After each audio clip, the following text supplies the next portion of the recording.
Yo creo que entre los temas que hay que resaltar es, pues primero que nada, que por fin tenemos una iniciativa de ley homologada a la ley federal, cosa que no había sucedido. Llevábamos ya varios años pues en este desfasamiento entre la ley federal y la ley local, y hoy por fin ya tenemos una iniciativa en la que podemos decir que está funcionando de manera coordinada. Pero además, no solamente con la ley federal, sino también está homologada con la ley de establecimientos mercantiles. Ese es un tema muy importante que quiero resaltar porque ha sido, por desgracia, uno de los temas más sonados en este proceso de discusión y de análisis de la ley, precisamente porque ha sido fuente de corrupción. Al haber estas discrepancias entre los términos de una y otra, se ha propiciado mucho la corrupción en esta materia en el Distrito Federal.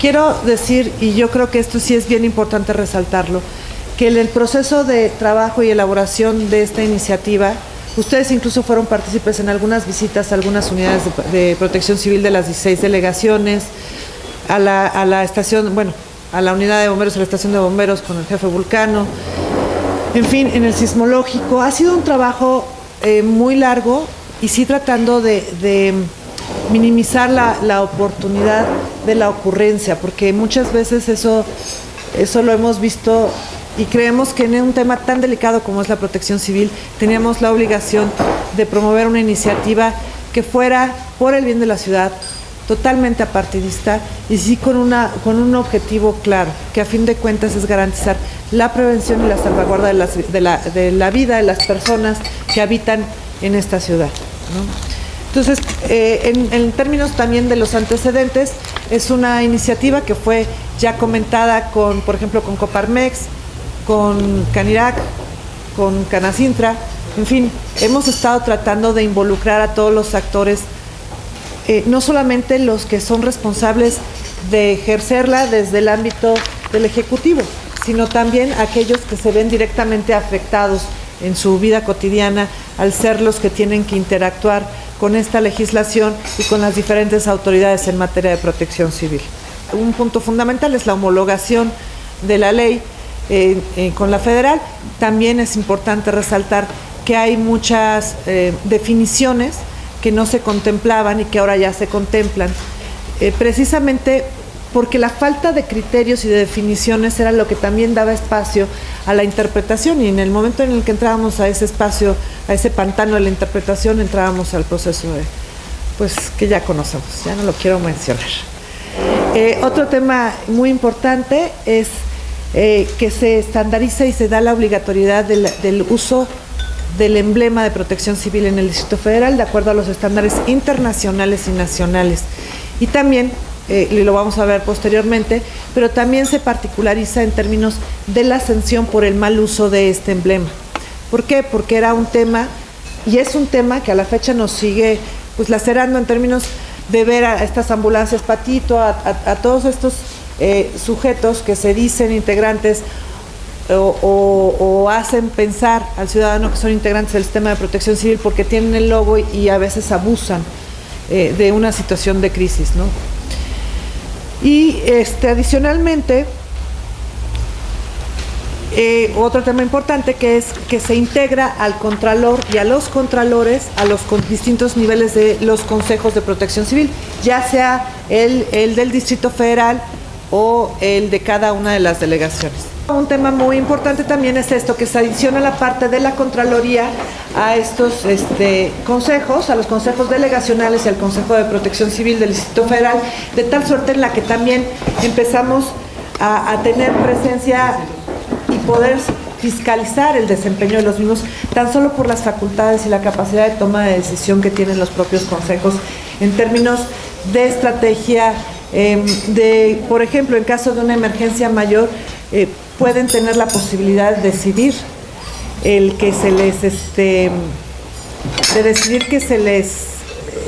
que no se tenga que apegar a un procedimiento de adquisiciones, por darles un ejemplo, para poder suplir la necesidad o la carencia que se tiene en ese momento para responder ante una contingencia mayor. Entonces es muy importante la participación de la Contraloría. En términos de las atribuciones de la Secretaría, que también es muy importante esto, no solamente se fortalece la capacidad de integración y de un trabajo integrado y sistémico entre las diferentes instancias del sistema de protección civil, sino que se le solicita y se le obliga ya a la Secretaría a la actualización semestral del Atlas de Peligro y Riesgo del Distrito Federal, y se establecen 3 niveles de acceso al Atlas de Peligro y Riesgo. Esto es fundamental, porque hasta la fecha, como ustedes saben, esta información ha sido 100% restringida, y en este momento ya pues se ha avanzado en el consenso de establecer estos 3 niveles, de tal suerte en la que puede existir la posibilidad, primero, de que el ciudadano tenga la información que requiere mínima para su autoprotección; segundo, que el ciudadano o aquel interesado pueda solicitar algún tipo de información que, aunque puede estar reservada, si demuestra el interés jurídico puede solicitarla; y en último lugar, aquella información que sí se considera reservada por tratarse de instalaciones estratégicas o especiales en términos del Distrito Federal. Adicionalmente, también se le da una periodicidad para el establecimiento de normas técnicas y complementarias, en virtud de que hoy por hoy podemos decirlo, no se han actualizado en los últimos casi 3 años, y estamos apenas en ese proceso, y esa ha sido una de las quejas más reiteradas por los integrantes del sistema, porque tampoco a ellos les da certeza jurídica. En ninguna de las dos partes se les otorga certeza jurídica al no tener nuestras normas ni términos de referencia al día. Otro tema importante es en términos de las propias delegaciones. No solamente es la obligatoriedad de la delegación, de la actualización del Atlas de Riesgo y de estar actualizando la propia Secretaría, sino también que se establece una estructura orgánica mínima en cada una de las delegaciones, de tal suerte en la que se le pueda dar al ciudadano la capacidad de respuesta que requiere, sin importar en qué parte de la ciudad se encuentre. Hoy nos encontramos que las estructuras son distintas en cada una de las demarcaciones y responden a situaciones diferentes, obviamente, a la realidad de cada demarcación. Sin embargo, sí tenemos que garantizar una estructura mínima con la experiencia mínima. Eso también se plantea. No solamente se mantiene la necesidad de la experiencia del director responsable en cada una de las demarcaciones, sino que aparte a los integrantes de esta estructura se les pone pues un nivel de estudios mínimo y una experiencia mínima, que antes tampoco sucedía. Quiero resaltar en este punto un tema que aún sigue siendo de debate, que no sabemos cuál será la conclusión, porque aunque ustedes saben que ya las comisiones ya dictaminaron, todavía hay posibilidad de que en el Pleno se sujete esto a discusión y se pueda modificar. Pero con toda transparencia les comparto, uno de los temas a discusión es que esta iniciativa contiene de manera muy particular la necesidad de que todos los integrantes, todos los trabajadores de las unidades de protección civil de las delegaciones que hoy están contratados por honorarios o eventuales, se les considera un esquema en el que tengan por lo menos algún tipo de seguridad social, en virtud de que el trabajo que desempeñan es un trabajo que los está sometiendo a un riesgo permanente y que a la fecha no es así, no cuentan con estos beneficios. También otro tema que seguramente será parte del debate es que se delimite y precisa la competencia de las autoridades para autorizar los programas especiales de protección civil con un aforo superior a los 2.500 asistentes. Este tema es muy importante porque ya se clasifican ciertos tipos de riesgos en la propia iniciativa, y entonces esto permite que se consideren, por ejemplo, los riesgos de encadenamiento. O sea, no solamente estás detectando una cosa que te puede generar riesgo, sino los riesgos derivados de ese mismo riesgo en esta cadena, ¿no? En cualquier evento masivo. Esto como ponerles tan solo un ejemplo. Y también quiero decirles algo. Este tema en particular es un tema que fue muy discutido tanto con las organizaciones empresariales como los integrantes de las unidades de protección civil. Y es un ejercicio que yo creo que hay que resaltar y hay que rescatar, porque pocas veces tenemos esa oportunidad de escuchar a las dos partes. Y tantos unos planteaban su preocupación en términos de la responsabilidad que adquiere, como los otros planteaban su preocupación en términos de la corrupción a la que han sido objeto y que puede ser esto modificando, tomando las medidas necesarias para tener algunos tramos de control que nos permitan evitarlo. Adicionalmente, se considera ya de manera muy puntual el Centro de Evaluación, Formación y Capacitación. Este es un tema que también quiero puntualizar. Ya existía un centro de formación en la ley. Sin embargo, no se ha podido echar a andar. Se está buscando un esquema con el gobierno de la ciudad de que este centro no lo podemos retirar de la ley porque indiscutiblemente es necesario. Nosotros tenemos, en materia de prevención, no solamente se trata de el equipamiento, sino que también se trata de que tenemos que capacitar a todos en el mismo nivel, con la misma cantidad de información y la misma capacidad de respuesta.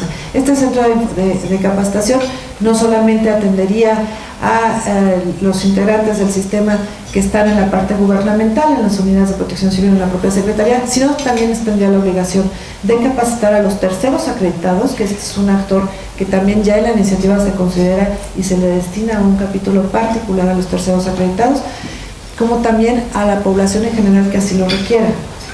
Sin embargo, es un tema que no podemos seguir dejando rezagado, por lo tanto estamos buscando algún esquema para darle viabilidad financiera a este centro de capacitación y que pueda entonces estar funcionando acorde a las necesidades de una ciudad como esta. En términos de la atención a las emergencias, pues ya se establece una correcta coordinación entre las autoridades y se establece que la declaratoria de emergencia estará obviamente dada por el jefe de gobierno a través de la coordinación del sistema de protección civil, que será el propio secretario el que será responsable de lo mismo. Y tendrás un procedimiento especial en atención de emergencias y solicitará la integración del comité de emergencias. El comité de emergencias deberá instalarse de manera permanente en el Centro de Atención a Emergencias y Protección Ciudadana, que hoy es conocido como el famoso C4. Pues a ese nos referimos, y además los centros operativos de monitoreo y despacho de coordinación deberán estar en coordinación con el Centro de Atención a Emergencias y Protección Ciudadana de la Ciudad de México. Con la finalidad, como les decía antes, de evitar las medidas de corrupción en la suspensión de actividades por riesgo inminente, este es otro tema que también fue un motivo de mucho debate. Se estableció como requisito que dicho acto se encuentre avalado mediante la firma del director de Protección Civil de la delegación y del jefe delegacional. Ojo, esto es bien importante, o sea, si vamos a entrar a una suspensión definitiva, el jefe delegacional se tiene que hacer corresponsable. ¿Por qué? Porque este es uno de los temas de los que más quejas hemos recibido en materia de corrupción. Entonces, no podremos seguir entrando en la dinámica de que el jefe delegacional es omiso o no se enteró de lo que sucedía, ¿no? Hoy tendrá que asumirlo y ser corresponsable con el titular de Protección Civil, que a fin de cuentas es nombrado por el propio jefe delegacional y su nombramiento va con la firma del jefe delegacional. Se adiciona a esta iniciativa un capítulo al exprofeso de resiliencia. Este tema es muy importante porque se trata básicamente de la capacidad que debe de tener ya sea una persona, la familia, una comunidad o la ciudad para procesar un estado de emergencia y regresar a su situación de normalidad o de operación regular. Ahí sí quisiera particularizar.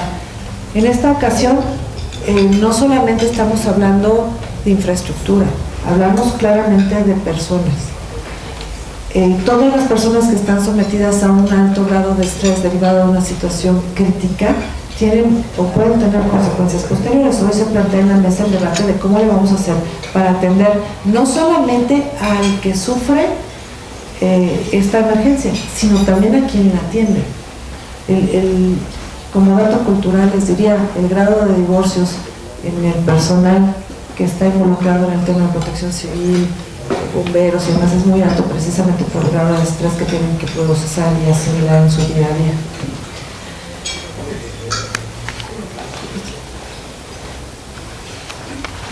Como les comentaba hace rato, también ya se le destina un capítulo exprofeso a los terceros acreditados. Los terceros acreditados, como ustedes saben, son aquellas personas pues, que están facultados y acreditados para dar, capacitar y dar el aval en un programa de interno de protección civil, así como poder determinar ciertos grados de riesgo. Y por primera vez se plantea y se pone en la mesa también la necesidad de clasificar a estos terceros acreditados de acuerdo a su propia experiencia en capacitación, en el mismo sentido tratando de fomentar y alimentar la profesionalización del sistema de protección civil de la ciudad. Precisamente por esa razón es que se establecen estos 5 niveles de acreditación para los terceros acreditados, de tal suerte en la que el ciudadano que pueda o requiere el servicio pueda saber exactamente cuáles son o hasta qué grado es la experiencia y la capacidad que se le acredita al mismo para poder dar respuesta a sus necesidades. Y también en este tema en particular se fortalece de manera muy puntual lo que es la carta de corresponsabilidad. Se me hace horrible. No te preocupes. La carta de corresponsabilidad para el tercero acreditado con la autoridad. ¿Qué es esto? Obviamente el tercero acreditado cuando emite o da su aval para un programa interno de protección civil se vuelve corresponsable del mismo sistema, aunque el particular sigue siendo el responsable del seguimiento, porque también asumimos y entendemos que hay ciertos tramos en los que el tercero acreditado no podría tener injerencia para el seguimiento, pero sí, en términos de lo que establece, sí deberá ser corresponsable y deberá firmar una carta de corresponsabilidad. Y les pongo como ejemplo lo que alguna vez con algunos de ustedes yo comentaba, lo que es el DRO en términos de construcciones, ¿no?, de obras. Pues en este caso es el tercero acreditado en términos de la materia de protección civil. Entramos al tema de medios de comunicación. Se adiciona esta parte donde ya estamos planteando la necesidad y la posibilidad de que existan convenios de colaboración entre los medios de comunicación y el Consejo de Protección Civil del Distrito Federal, para que a través de ustedes podamos encauzar la información de manera adecuada. No solamente que ustedes estén en la posibilidad de dar una nota, sino que también nos ayuden a nosotros en la integración del sistema en el antes y también en el durante. Antes, durante y después. Yo creo que esto es un tema que es fundamental porque también nos permite adicionarlos de una manera muy formal al sistema de protección civil y seguir fortaleciendo pues esta cadena en términos de lo que se requiere en el Distrito Federal para la protección civil y cualquier caso o desastre, ¿no?, cualquier emergencia. También les comparto que se fomentará o se estará buscando pues la creación de este código de ética tan mencionado, ¿no?, que ustedes ya conocen, sobre todo y de manera muy particular para evitar el revictimizar a aquellos que han pasado por una situación de emergencia, ¿no? Ese es el enfoque en este sentido. Nos metimos más a fondo en términos de las alertas, avisos y quejas. Como pueden ver, esta fue una propuesta que se complementó mucho con la iniciativa del diputado Ojeda, donde él plantea que es la necesidad de que en todos los edificios de la administración pública del Distrito Federal deba de existir el sistema de alertamiento, y no solamente el sistema de alertamiento sísmico, sino a este se le suman otro tipo de fenómenos que ahorita lo vamos a mencionar, así como las alertas o los detectores contra incendios. Y se incorpora a la iniciativa un capítulo denominado del sistema de alertamiento temprano del Distrito Federal, donde ya conforma y plantea la necesidad de que se sumen al sistema de alertamiento que hoy tenemos, pues otro tipo de alertamientos, como son los que dependen de la Secretaría de Medio Ambiente, por ejemplo, en términos de la calidad del aire, de la radiación ultravioleta, así como los que están, pues dependiendo de algunas dependencia federal, o bien la necesidad de la coordinación para que estos eventos tengamos uno solo, y se amplía se plantea la necesidad de que la Secretaría amplíe este sistema de alertamiento, sobre todo en las zonas en las que hay mayor concentración de población o mayor riesgo por sus condiciones, por ejemplo, de subsuelo, ¿no? o en términos climáticos. Y se plantea también ya la necesidad de la coordinación de este sistema de alertamiento de manera metropolitana. Adicionalmente, otro tema que hay que resaltar es que en materia de protección civil el presupuesto asignado para esto no será transferible. Podrá ser ampliado por las demarcaciones, pero no podrá ser transferido a otro tipo de actividad que no sea la protección civil en la delegación, para evitar que siga sucediendo lo que hoy vemos, que etiquetan y te dicen y prometen, ¿no?, que le vamos a echar 10 millones al... Híjole, es que el ejemplo que se me ocurrió está muy limitado, pero bueno, lo voy a dar, al relleno de minas, ¿no? Y al final terminamos poniendo bicicletas. O sea, esos son del tipo de cosas que tenemos que evitar, porque sí, cuando la Asamblea Legislativa aprueba un presupuesto, sí lo aprueba con una visión muy concreta de cuáles son las políticas de gobierno que están impulsando en la delegación. Se agrega el capítulo de sanciones, donde ya se habla específicamente de las sanciones del uso indebido de vehículos de emergencia, de números de emergencia, de equipos de emergencia. Aquí no se encuentra, pero también del uso indebido del logotipo del emblema de protección civil, o el daño al equipamiento y a infraestructura para la emergencia. En fin, así como emitir alarmas sin sustento y el uso indebido de comunicaciones y transmisiones. Entonces creo que con esto, como pueden ver, sí las modificaciones son muchas. A mí me ha estado costando un poco de trabajo incluso responder a las preguntas de algunos de sus compañeros, precisamente porque cuesta trabajo condensar tanta información. Por eso creo que era necesario que en este caso en particular, pues sí tuviéramos la oportunidad de sentarnos y platicarlo, como lo estamos haciendo el día de hoy. Y pues estoy a sus órdenes. Básicamente este es un condensado de la iniciativa de ley de protección civil.